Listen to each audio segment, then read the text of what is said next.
ચાલો ફ્રેન્ડ્સ, આજે આપણે બનાવીએ છીએ હેલ્ધી ગુલ્ફી હોમમેડ, સુગર વગરની. આ ખૂબ જ હેલ્ધી બને છે અને આપણે રેસીપી શરૂ કરીએ. ચલો, આજે આપણે હોમમેડ ગુલ્ફી બનાવીએ છીએ અને હેલ્ધી ગુલ્ફી બનાવીએ છીએ. એના માટે મેં 1 કપ મખાના લીધા છે, એને નાખી દઈશું. 1/4 કપ કાજુ લીધા છે અને 1/3 કપ ઓફ બદામ લીધી છે અને આ 7 થી 8 ને શું કહેવાય ખજૂરને ઠળિયા કાઢીને લઈ લીધી છે.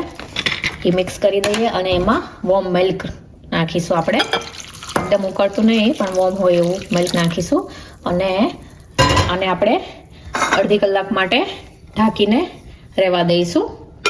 પછી આપણે આને બ્લેન્ડ કરશું. જો આપણે 30 મિનિટ થઈ ગયું છે.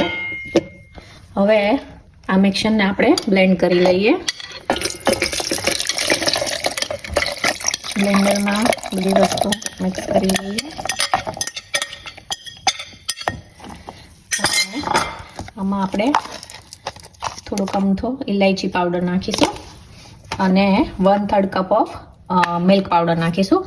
મિલ્ક પાવડર નાખવાથી એકદમ ક્રીમી ટેક્સચર આવશે અને પેલું આઈસ જે જામે છે એ નહીં જામે, એકદમ સરસનું ક્રીમી થઈ જશે. અને આને આપણે બ્લેન્ડ કરી દઈએ. જો આપણું બ્લેન્ડ થઈને ગુલ્ફીનું મિશ્રણ રેડી થઈ ગયું છે. આપણે આમાં કોઈ પણ જાતની સુગરનો ઉપયોગ નથી કર્યો કે ગોળનો ઉપયોગ નથી કર્યો, હની નથી નાખ્યું. આપણે નેચરલી ડેટ્સનો ઉપયોગ કરીને જ આપણે આ બનાવ્યું છે. આ ખૂબ જ હેલ્ધી લાગે છે. હવે આપણે આને મોલ્ડમાં મૂકી દઈએ.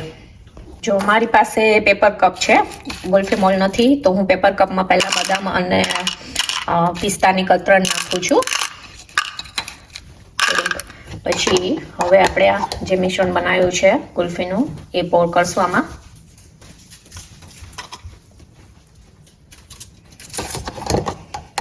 જો આપણે બધા કપ ફિલ કરી લીધા છે. હવે આપણે એને ઓઇલ કરી દઈશું અને રબર બેન્ડ કરી દઈશું.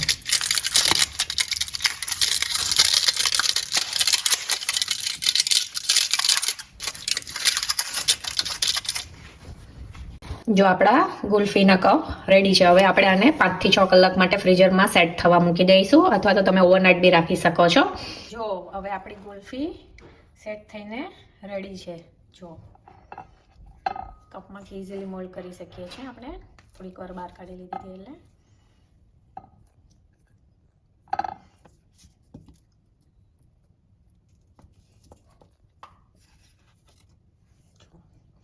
હવે આપણે ઉપર થોડા પિસ્તાથી ગાર્નિશ કરશું.